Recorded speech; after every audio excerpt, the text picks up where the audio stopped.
Baik pemirsa, Anda kembali di Damai Indonesiaku spesial Ramadan dengan tema besar kita mengapa ujian tak kunjung usai meskipun kita rajin beribadah. Nah, kita tiba di segmen dialog pemirsa, sudah ada Bapak Cecep Kartamiharja yang insya Allah akan memberikan pertanyaannya. Yang pertama akan dijawab oleh Yai atau Ustadz Syahdan. Boleh berdiri Pak, silakan. Assalamualaikum warahmatullahi wabarakatuh. Waalaikumsalam warahmatullahi wabarakatuh. Nama Cecep Kartamiharja, Sunda asli. Perwakilan dari manajemen Yayasan Ar-Rahman Sekolah Islam Terpadu Al-Madinah. Ustadz Fatih, sabar itu mudah diucapkan, tapi sulit untuk dilakukan. Pertanyaannya, bagaimana menerapkan kesabaran saat menghadapi ujian, apalagi itu bertubi-tubi. Terima kasih. Assalamualaikum warahmatullahi wabarakatuh. Waalaikumsalam warahmatullahi wabarakatuh. Prakteknya nih, mungkin Ustadz Syahdan terlebih dahulu untuk bisa menjawab. Baik, terima kasih Pak Cecep dari Ar-Rahmah ya, Al-Madinah. Ya, memang ujian itu adalah sebuah keniscayaan. Tapi buat orang beriman, orang yang taat, ujian sebanyak apapun, sebesar apapun adalah merupakan ibadah yang sopyan, yang agung maksud saya. Soalnya ingatnya Mas Agung di sebelah ada Mas Sopyan. Ujian itu adalah ibadah yang agung. Keberkahan yang menyimpan banyak hikmah. Dan dia adalah signal dari Allah, pertanda akan datangnya kemenangan dan kebahagiaan. Bukankah gelapnya malam, semakin pekatnya malam, semakin cepat datangnya fajar, betul. Bukankah bintang gemintang butuh gelapnya malam agar terlihat indah dan terang, benar? Lihat bagaimana air terjun saja butuh tebing agar kelihatan tegar. Samudra lautan butuh ombak agar kelihatan garang. Bagaimana tadi kata kiai kita, emas menjadi mulia, menjadi indah, bahkan bernilai tinggi, dia harus ditempa, harus dibakar bahkan. Karena itu bagi orang beriman adalah orang yang paling ringan ditimpa oleh sebuah musibah. Kata Rasul seperti itu. Orang beriman adalah orang yang paling ringan ketika ditimpa musibah. Kenapa? Dia langsung balikin kepada Allah Subhanahu wa taala. Inna lillahi wa inna ilaihi raji'un. Begitu yang pertama. Harus kita yakini bahwa semua datang dari Allah. Musibah itu datangnya dari Allah. Maka kalau kita yakin ini datang dari Allah, kita juga yakin pertolongan Allah makin akan datang. Maka kita langsung mengucapkan inna lillahi wa inna ilaihi raji'un. Begitu. Yang pertama kita mesti harus kita kembalikan kepada Allah Subhanahu wa taala.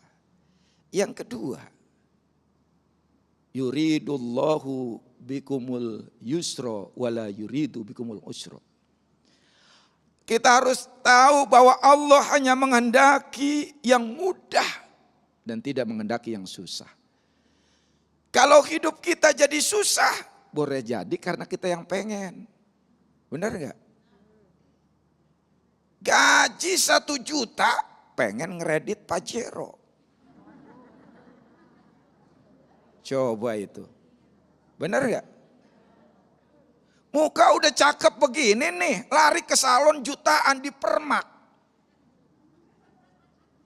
Habis uangnya akhirnya minta ke suaminya. Suaminya terbatas. Akhirnya jadilah masalah. Karenanya menurut hukum fisika, ya, gaya berbanding lurus dengan tekanan. Jadi kalau orang hidupnya banyak tekanan, berarti dia banyak gayanya. Benar gak? Iya. Gayanya selangit. Allah tidak menghendaki kesulitan, yang buat sulit kita sendiri. Allah hanya menghendaki kemudahan, maka ketika kita yakin kita ciptakan kemudahan, kita inginkan kemudahan, dikasih kemudahan oleh Allah. Betul? Betul? Bu? Masih hidup? Ambil punya Ustadz Fatih. Yang berikutnya Ibu, kita harus yakini bahwa fa inna ma'al usri yusra. Di dalam setiap kesulitan pasti Allah sudah sediakan bukan cuma satu tapi dua kemudahan. Minimal dua. Jadi yakin kita kalau setiap dapat musibah tenang saja. Kembalikan kepada Allah, berzikir, teruskan ibadah makin hebat kalau bisa. Karena kita yakin apa? Di depan sudah ada dua kenikmatan minimal yang disediakan oleh Allah. Dua kemudahan, dua kebahagiaan.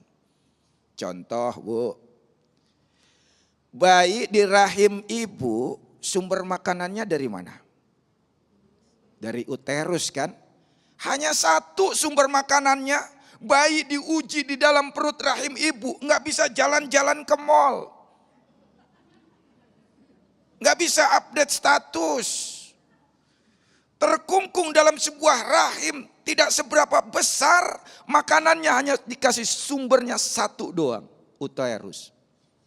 Tapi begitu ujian lulus, bayi lahir, langsung dikasih dua jalan makanan. Betul? Apa makanannya? Ibu-ibu punya semuanya. Betul? Begitu juga bayi ketika disapi. Bagaimana beratnya menyapi anak. Bagaimana anak menangis, merintih karena disapi. Tapi begitu lulus anak disapi, dia udah bisa. Bukan hanya dua jalan makannya.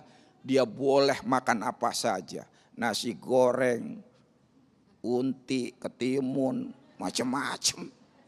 Benar gak? Begitu ujian. Jadi ketika kita sabar, Allah sudah menyiapkan minimal dua kebahagiaan, kenikmatan. Itu yang harus diyakini oleh umat, oleh orang beriman. Terima kasih. Baik, Masya Allah luar biasa sekali. Inilah satu motivasi buat diri kita, khususnya karena kita orang beriman, kembalilah dan kembalikan kita kepada Allah Subhanahu wa Ta'ala ketika kita mendapatkan ujian.